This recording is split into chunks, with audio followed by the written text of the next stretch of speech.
सरकारी योजना के तहत बहुत सारे फ्रॉड हो रहे हैं, इसके बारे में जानकारी दीजिए और इससे कैसे बचा जाए, और ये जो फ्रॉड हैं वो किस प्रकार के फ्रॉड हो रहे हैं, इसके बारे में थोड़ा जानकारी दीजिएगा सर। इस समय सरकारी योजनाओं पर तमाम तरह के फ्रॉड हो रहे हैं। जैसे साइबर अपराधी आपके मोबाइल फ़ोन करेगा और फ़ोन करके ये बताता है कि प्रधानमंत्री योजना द्वारा कुछ पैसा आपके अकाउंट में आ रहा है, या मुख्यमंत्री की योजना द्वारा कुछ आपके अकाउंट में पैसा आ रहा है। उसको आपके खाते में इस वजह से नहीं जा पा रहा है क्योंकि आपका डॉक्यूमेंट उसमें पूरा आपने प्रोवाइड नहीं किया है।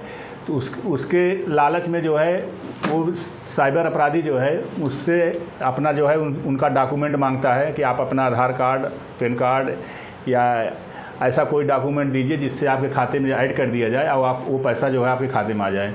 तो लोग बाग लालच के बस में जो है आ करके उस साइबर फ्रॉड से जो है अपनी जो बातें वो पूछता है सब बता देते हैं। लास्ट में उसके द्वारा ये कहा जाता है एक OTP गई होगी, OTP बता दीजिए, उस OTP से आपके जो है डॉक्यूमेंट सब कंप्लीट हो जाएगा। तो वो भी डॉक्यूमेंट बता देता है और जैसे वो बताता है उसके अकाउंट में जितने भी पैसे होते हैं वो पैसा जो है साइबर अपराधी तत्काल उससे निकाल लेता है। सर कैसे वो झांसा देते हैं, कैसे वो उसको भ्रमित करते हैं सामने वाले आदमी को कि वो प्रभावित हो जाता है ये सारे डॉक्यूमेंट्स को देने के लिए, इसके बारे में सर बताइएगा।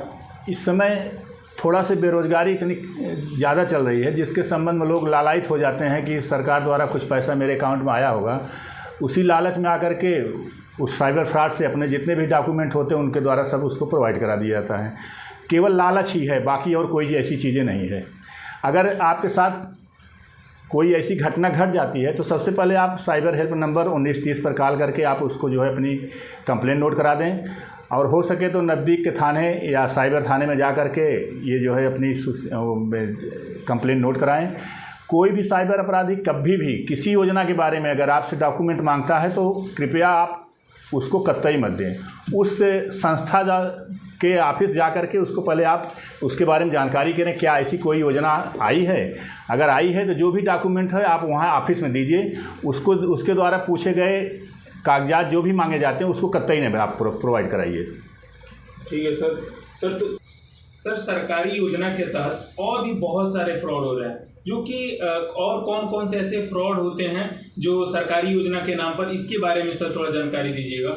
सरकारी योजना में और काफ़ी बहुत ज़्यादा तरह के जो है फ्रॉड हो रहे हैं, जिसके बारे में हमारे साइबर एक्सपर्ट अमरनाथ जी बैठे हैं, इनको और इसके बारे में जानकारी है, ये आपको बहुत अच्छी तरह से समझाएंगे। जय हिंद सर। जय हिंद।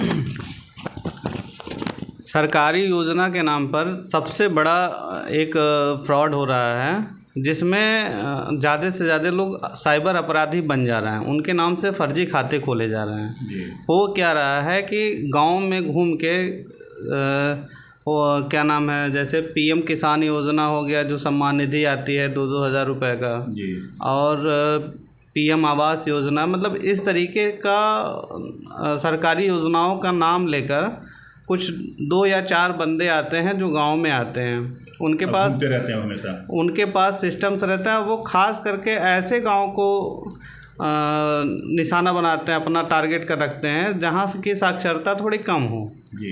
और वहां पे लोग जाकर कहते हैं कि आपके नाम पर मतलब ये योजना है, अगर आपको लेना है तो अपना आधार कार्ड, पैन कार्ड लेकर आइए, मैं करता हूं। अब वो कोई योजना नहीं देते हैं, वो आपके नाम से मतलब जो योजना ले रहे हैं आते हैं। खास करके इसमें महिलाएं, मेरे जितने जितने केस हैं उसमें मान के चलिए कि 80% लोग महिलाएं फंसी हैं जी, और उनके नाम से फर्जी डिजिटल अकाउंट खोल लिए जाते हैं जी। जिनका डिजिटल अकाउंट का मतलब ये है कि आपको बैंक में जाने की ज़रूरत नहीं, KYC के माध्यम से आपका खाता खोल जाएगा। और उसमें होता है कि मतलब आपका नाम, आपका पता, आपका आधार कार्ड, आपका पैन कार्ड, सब कुछ आपका रहता है, बस मोबाइल नंबर दूसरे का रहता है। चूँकि अब मोबाइल नंबर उसका रहता है जो ऑपरेट करता है इस खाते को। उनका क्या काम है कि वो मोबाइल एक खाते में अगर जब तक चलता रहा खाता तब तक खाते को चलाएंगे, खाता बंद, मोबाइल नंबर बंद। यही साइबर क्रिमिनल्स कर रहे हैं। तो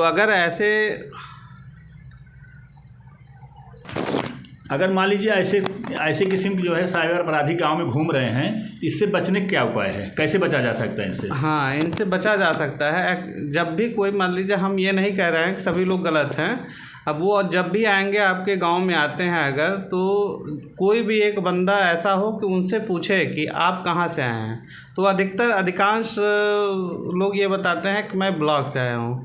तो आइडेंटिफाई ज़रूर कर लें। अगर आपको नहीं समझ में आ रहा है, जाके जरूर कंफर्म कर लें। नहीं, ब्लॉक पे जाके आइडेंटिफाई मत कीजिए, आप उनसे आईडी प्रूफ ले लीजिए, उनका आधार पैन ले लीजिए। आप एम आधार का इस समय एप्लीकेशन चल रहा है, आप QR के माध्यम से उस आधार को स्वयं वेरीफाई कर सकते हैं कि यह आधार सही है या गलत है। अगर आपको कुछ भी लग रहा है ऐसी इन्फॉर्मेशन कि मतलब ये रॉन्ग पर्सन है, तो आप साइबर सेल को या फिर नियरेस्ट पुलिस स्टेशन या डायल 112 का इस्तेमाल कर सकते हैं। वहाँ आपको मतलब बड़े क्राइम से बचने का एक बहुत बड़ा मौका मिल जाएगा। ठीक है, बहुत बहुत धन्यवाद मिश्रा जी आपको बताने के लिए। हम आगे आप लोगों को अगले वीडियो में आप लोगों को फिर मैं साइबर के बारे में अच्छी अच्छी जानकारियाँ देता रहूँगा। कृपया मेरे साइबर चैनल जो मेरा यूट्यूब पे चैनल चल रहा है उसको आप लोग लाइक करिए और ध्यान से सुने। निश्चित ही आप साइबर अपराध से बच सकते हैं। Thank you sir.